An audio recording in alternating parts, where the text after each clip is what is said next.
Olha, eu tenho de agradecer aqui o programa Tocando em Frente, que fez esse convite para mim vir aqui conversar sobre a doença do alcoolismo e outras dependências químicas.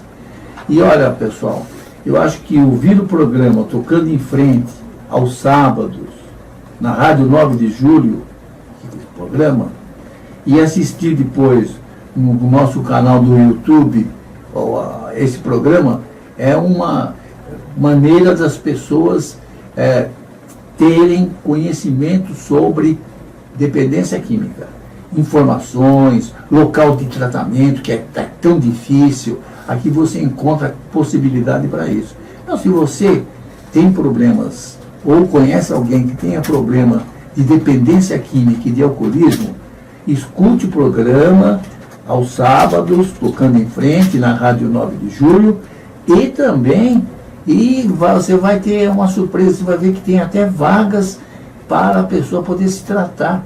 Se você tem um parente, um amigo, uma pessoa que está procurando uma vaga, é tão difícil hoje encontrar um local para se tratar, para ter o tratamento de dependência química. O programa fornece isso, uma maravilha. Procure escutar o programa na Rádio 9 de Julho.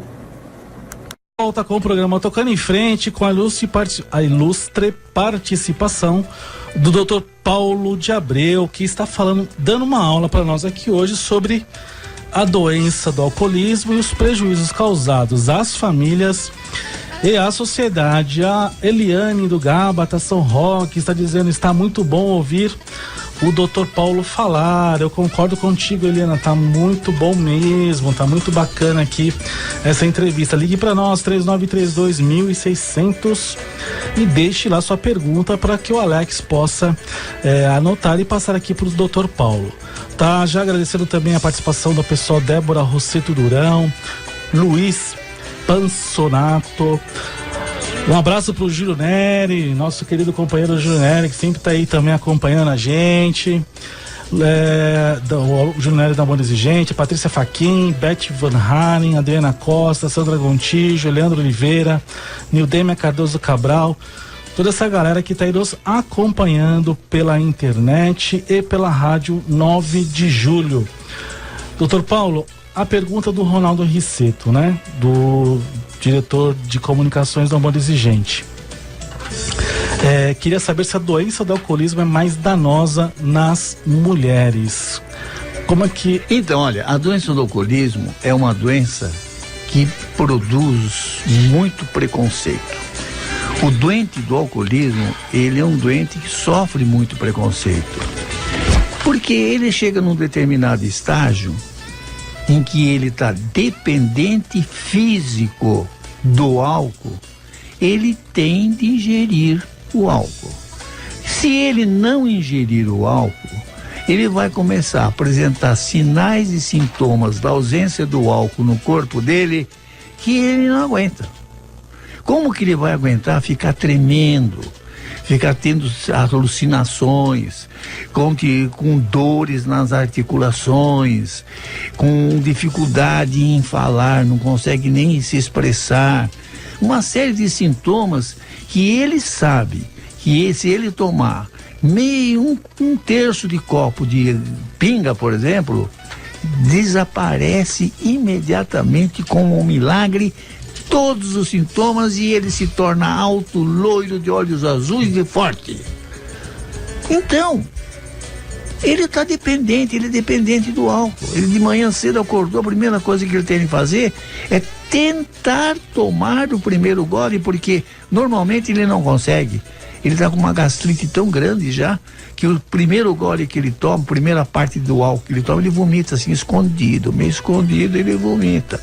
Daí o estômago fica meio adormecido, o cara quer, daí ele consegue tomar outro meio copo, e é uma maravilha. Daí ele está pronto para trabalhar, para viver, ele está com a cabeça boa, ele é o melhor que existe no mundo. Ele está numa dependência muito grande. Isso nós estamos falando, imagine um homem assim. Não tem nada, não. Então conhecemos tantos, que já vimos tantos proceder dessa maneira. Agora imagine uma mulher assim. E o preconceito que ela vai criar para ela, estando nessa situação. A mulher também desenvolve a doença do alcoolismo. igual o homem. É uma doença, tanto faz. O homem escolhe o sexo. E ela chegando nessa fase em que ela se torna dependente física do álcool, como é que ela vai fazer? Ela, hoje em dia, modificou. Hoje em dia ela pode entrar num bar, sentar e tomar uma bebida alcoólica. Diminuiu muito o preconceito em relação a isso. Mas entrar num boteco e tomar um meio copo de pinga para uma mulher, infelizmente, ainda hoje existe um preconceito. Todo mundo vai olhar, alguns vão olhar de um modo diferente. Então ela tende a fazer o quê? Ela tende a se resguardar. Ela tende a comprar primeiro uma bolsa bem grande, segundo ela tende a comprar no supermercado meio assim, sem olhar muito, uma garrafa de água de pinga e colocar dentro da bolsa. E quando ela tem necessidade, ela pega um copinho, ela leva junto, abre a garrafa e toma meio escondido, assim, num canto, a dose necessária para ela ultrapassar, minimizar a síndrome de abstinência. Então o alcoolismo da mulher é um alcoolismo diferente. Em todas as fases. Primeiro, é um alcoolismo que desenvolve muito mais rapidamente do que no homem. É mais rápido? Muito mais rápido do que no homem. Pela questão... O homem, para chegar na dependência física da doença, que é a última fase da doença do alcoolismo, demora 10, 15 anos. A mulher é mais rápido. Não se sabe muito bem, muitas vezes, alguns querem explicar que a mulher tem um tipo de tecido gorduroso mais permeável e que o álcool tem uma ação. Não se sabe muito bem explicar por quê. Ao menos eu ainda não tive essa informação através da literatura que eu cheguei a ler. Mas a mulher, ela desenvolve muito rapidamente, ela começou a entrar com a doença do alcoolismo, a bebê, ela tiver a predisposição para desenvolver a doença, ela rapidamente entra na fase de dependência. Outro fato é que o homem, quando ele está com vontade, quando ele precisa tomar uma bebida, porque está na fase de dependência física, ele sai de casa, vai no bar e toma a sua bebida. A mulher não sai de casa para beber, ela muitas vezes bebe em casa mesmo. E muitas vezes é muito comum em grupos de autoajuda a gente encontrar bastante senhoras, bastante mulheres que desenvolveram a doença e estão lá tratando junto com a gente. E uma grande maioria delas, uma parte dessas mulheres que desenvolveram a doença, e como elas bebiam em casa, e muitas vezes não tinham à sua disposição bebida alcoólica comumente ingerida, chegam a tomar álcool. Então, o tomar álcool para passar a síndrome de abstinência, o álcool puro, o álcool de litro, é muito mais comum em mulheres do que em homens. Muito mais comum. Então, o alcoolismo da mulher é diferente do alcoolismo do homem. Tanto ao desenvolvimento da doença, como no preconceito, né? O homem tem muito menos preconceito. A mulher carrega esse preconceito da doença do alcoolismo. Doutor Paulo, nós tivemos aqui há 2 semanas atrás uma pesquisadora, a doutora Maria de Fátima Padim, e no último levantamento nacional de álcool e drogas, ela dizia que isso está em torno de 28 milhões de pessoas no país acometidas pela doença da dependência química. Que dá mais ou menos aquele 10%, 12% que o AA também divulga.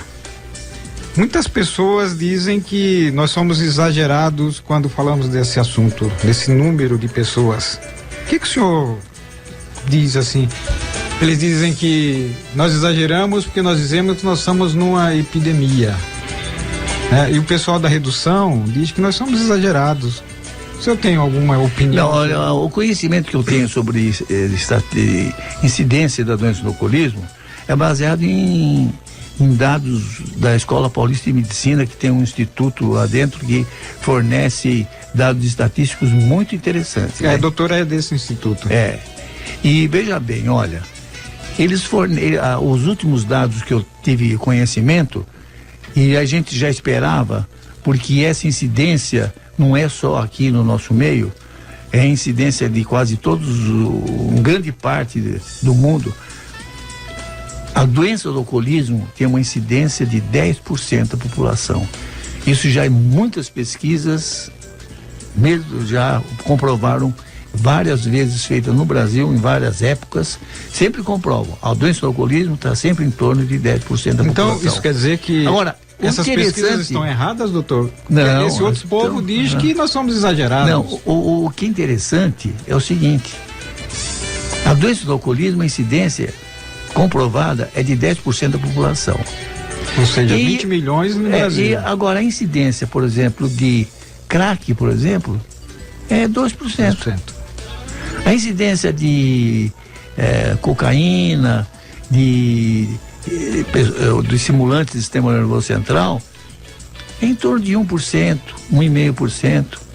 Então, o estrago que a doença do alcoolismo faz é muito maior que o estrago de outras drogas. O índice de mortalidade do doente do alcoolismo e dos efeitos do doente do alcoolismo, efeitos que ele provoca, atropelamento, brigas, homicídios, né? É muito maior com a doença do alcoolismo. A doença do alcoolismo mata, além do doente, mata as pessoas que estão em volta. Veja só quantas pessoas o ano passado, esse ano, já não morreram devido a acidentes automobilísticos determinados pela incidência de álcool. Então quer dizer que esse pessoal que diz que nós somos exagerados, eles são equivocados, talvez? Não tem conhecimento, né? Não tem conhecimento de como é a doença do alcoolismo. Muitas vezes o diagnóstico da doença do alcoolismo é difícil de fazer também. Não é fácil de fazer o diagnóstico. Precisa estar numa fase em que o doente já está quase no final. Na fase inicial, como tem uma fase de grande tolerância, é difícil fazer diagnóstico, não é verdade? Uhum. Na fase de dependência, no início da fase de dependência, é difícil também. Só numa determinada fase que se torna mais fácil. Daí é difícil o doente aceitar. É difícil o doente aceitar alguma ajuda, algum tratamento. Mas existe uma técnica para isso. Com certeza. Para pôr o doente na linha, para ele aceitar o tratamento. Com certeza. Qual é a técnica? E a técnica que eu li várias vezes é a seguinte: na doença do alcoolismo, o doente tem de parar de beber. Não adianta fazer mais nada, não adianta diminuir a quantidade, diminuir a frequência, ele tem de cortar o álcool radicalmente, tem de parar de beber. E para ele parar de beber, ele tem de querer. Se o doente não quiser parar de beber, olha, não adianta a mulher querer por ele, não adianta a esposa, não adianta a mãe, não adianta os filhos, não adianta ninguém. Ele tem de querer de parar de beber. É o querer. É ele querer e muitas vezes não consegue sozinho e vai buscar ajuda. Tem de encontrar uma ajuda. Por isso que eu dou parabéns para vocês aqui. Vocês significam uma ajuda muito grande para a família que tem o doente do alcoolismo com esse programa. Então, o doente tem de, primeiro, ele tem de parar. Segundo, ele tem de querer. E como é que faz para ele querer? Será que existe algum jeito de fazer com que ele queira parar de beber? Existe. Qual é? É quando as desvantagens em beber forem maior do que as vantagens. Enquanto as vantagens forem iguais ou maior à desvantagem em beber, ele não vai querer passar pela síndrome de abstinência e ele não vai querer parar de beber e ele não vai parar de beber. Então, tá na fase em que tá muito ruim, tá na fase de dependência física, tá tendo problemas graves, tem de fazer com que ele queira, tem de parar de ser muitas vezes babá dele, criar dificuldades para ele querer parar, criar dificuldade. Perdeu o emprego, paciência, agora vai viver do quê? Não sei, vai. Olha o problema que se criou. Tem de procurar primeiro se tratar, para depois tentar procurar um outro emprego, alguma coisa. Então o doente tem de querer. Se ele não quiser, não adianta ninguém querer por ele.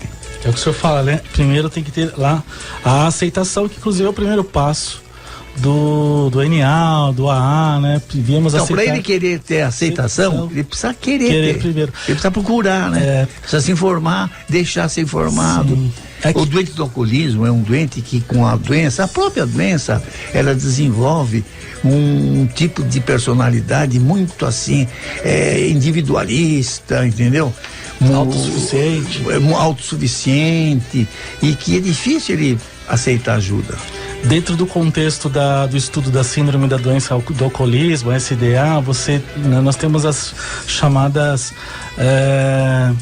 as fases, né? Então a fase de pré-contemplação é quando a pessoa tem o problema, mas ela não percebe esse problema. A contemplação é quando ela entende que tem um problema, mas ainda assim não aceita o tratamento. E aí, o momento que ela observa que existe sim um problema e que aceita é quando ela começa a buscar isso. É que o senhor fala, né? Até chegar nesse momento de aceitar o tratamento, a importância de ter desvantagens, né? E muitas vezes essas desvantagens, elas precisam ser promovidas pela família. Exatamente. Para que a família possa... Ou ser apressada pela família. Exatamente, porque se ela... Imagina uma etapa, um processo de 15 anos, a família abrevia para 3, 4 anos. Ou seja, os prejuízos são menores. Muito menor. Né? Não só os prejuízos de ponto de vista material, como os prejuízos do ponto de vista físico. Emocional. Porque a doença do alcoolismo do ponto de vista físico é que nem um tiro de chumbo fino. Pega o organismo inteiro. Pega todos os órgãos. Vão determinar mais tarde, depois que parou, doenças que ele vai levar novamente ao sofrimento do ponto de vista físico. É terrível. Gente, olha aqui, a Virgínia de Jesus, lá de Santana, parabeniza o Dr. Paulo pelo esclarecimento e diz que nunca tinha ouvido algo tão esclarecedor. Ó, que beleza, muito obrigado, Virgínia. Dr. Paulo aqui estamos agradecendo também pelo Dr. Paulo, porque realmente é uma aula bem didática. Muito obrigado pela sua participação. Quer mandar um abraço para a Virgínia, Dr. Paulo? Por Virgínia, um abraço para você e muito obrigado. Aqui a Célia Leal tem uma filha casada com... Não, tá, deixa eu ver. Manda um abraço para a Sádia. Célia, estamos juntos, diz aqui, né? Vamos lá, Célia, estamos juntos. Um abraço para você, tá ok? Mandar um abraço também aqui para nossa querida Roberta Lima, voluntária do AE, lá da Paróquia Santo Antônio de Lisboa. Participa sempre lá do nosso canal no YouTube, né? Então, um grande abraço, tá, Roberta? Ela falou aqui também que, ouvindo o senhor falar sobre a questão do metabolismo, né? De como o metabolismo é realizado de forma equivocada, errônea, errada, né? Existe uma falha nesse metabolismo no organismo, e aí é quando a pessoa tem aí a questão do desenvolvimento da doença do alcoolismo. Ela disse que essa informação foi bastante interessante. Você podia falar novamente? Eu dei uma embaralhada aqui. Então, o álcool, quando ingerido, para ele ser, para o organismo poder expelir esse álcool, desfazer-se do álcool, esse álcool precisa ser metabolizado. E o álcool é metabolizado no fígado pelas células chamadas hepatócitos. E dentro do hepatócito, no citoplasma do hepatócito, o álcool entra lá dentro, através de um vasinho muito pequenininho que passa pela célula, pela membrana da célula. O álcool pula a membrana da célula e entra no citoplasma da célula do fígado, desse tal hepatócito. Lá na célula do fígado existem enzimas. Enzimas são substâncias que modificam, quando entram em contato, uma substância A em B, modificam substâncias. E existe uma enzima chamada desidrogenase do álcool. Quando entra em contato com o álcool dentro da célula do hepatócito, esse álcool é transformado numa substância chamada aldeído. E existe novamente dentro da célula do hepatócito, dentro da célula do fígado, do citoplasma da célula do fígado, um outro enzima chamado E2, que é a desidrogenase do aldeído, que quando entra em contato com o aldeído, transforma o aldeído em gás carbônico em água. O gás carbônico e a água voltam para a circulação. E quando o CO2, o gás carbônico, quando chega no pulmão, é eliminado na forma de CO2, que nós temos essa capacidade. E a água que passou para a circulação, quando chega no rim, o rim elimina essa água. Então, bebe álcool e elimina gás carbônico e água. Esses são os bebês, todo mundo normal. Acontece que o doente do alcoolismo, até onde tudo indica, até onde as pesquisas indicam, ele nasce com um déficit desse enzima E2. ele consegue metabolizar a célula, ou ele consegue metabolizar o álcool na célula do fígado, de álcool até aldeído. De aldeído para frente ele não consegue. Então ele bebe álcool e passa a circular no sangue dele uma quantidade muito grande de aldeído, que é uma substância altamente tóxica. E é esse aldeído que determina uma série de modificações no organismo, inclusive levando, depois de vários anos, vários tempos, depende de cada doente, leva à dependência do álcool. Nossa, uma explicação técnica. Como médico, como alguém que viveu a experiência, viveu a questão do problema, hoje está aqui há mais de 20 anos, frequentando grupos de apoio, frequentando grupos de mútua ajuda. Ou seja, pessoal, quem está nos ouvindo, né, nossos ouvintes aí, mãe, pai, esposa, filhos, o álcool é muito mais prejudicial e causa muito mais dependência do que as outras substâncias. O que nós vemos hoje, infelizmente, é uma sociedade sendo às vezes equivocadamente levada a perceber ou a pensar que na verdade o grande problema são as outras drogas. São problemas, as drogas ilícitas, com certeza, mas o álcool é o maior problema entre todas as drogas, porque é legalizada, é liberada e está aí ao alcance de todos em qualquer lugar. Nós temos mais botecos na periferia do que praças esportivas, isso já explica um pouco. Gente, 1 minuto para as 8 horas da noite, deixar aqui também um abraço a Eliane falando que os acidentes e mortes causados pelos problemas do alcoolismo não entram nas estatísticas. É verdade, muitas vezes não entram nas estatísticas os acidentes motivados pelo álcool. Então, com certeza as estatísticas mostrariam até um índice ainda muito maior de mortes causadas devido ao alcoolismo, ao álcool. Dr. Paulo de Abreu, quero dizer muito obrigado. Você quer deixar uma última mensagem? Eu tenho de agradecer o convite de vocês, estou à disposição. A hora que vocês quiserem eu retorno aqui para a gente continuar batendo papo sobre a doença do alcoolismo. E eu que tenho de agradecer essa oportunidade que vocês estão me dando para mim desenvolver e ficar pensando e falar para mim mesmo tudo isso que eu falei para vocês. Que bom. Doutor, foi um prazer enorme, viu? É que a gente precisa aprender mais um pouco, mas eu só queria deixar aqui só uma mensagem. Quando o doutor fala do parar e do querer, né, lá numa das tradições do AA, diz assim, ó, para ser membro de AA, o único requisito é o desejo de parar de beber. Né, doutor? É verdade, é o único requisito.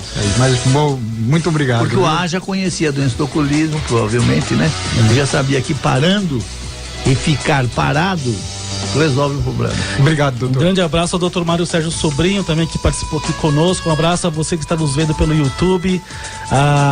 Em breve o vídeo já estará disponível no nosso canal. Se você quer resolver seu problema com a bebida ou ajudar outras pessoas a se recuperarem do alcoolismo, procure Alcoólicos Anônimos. Se quiser, adquira o livro Alcoólicos Anônimos e descubra como a Irmandade tem ajudado milhões de pessoas a se recuperarem do alcoolismo. Entre em contato conosco pelo telefone 11 3315 0216 ou acesse www.alcoolicosanonimos.org.br.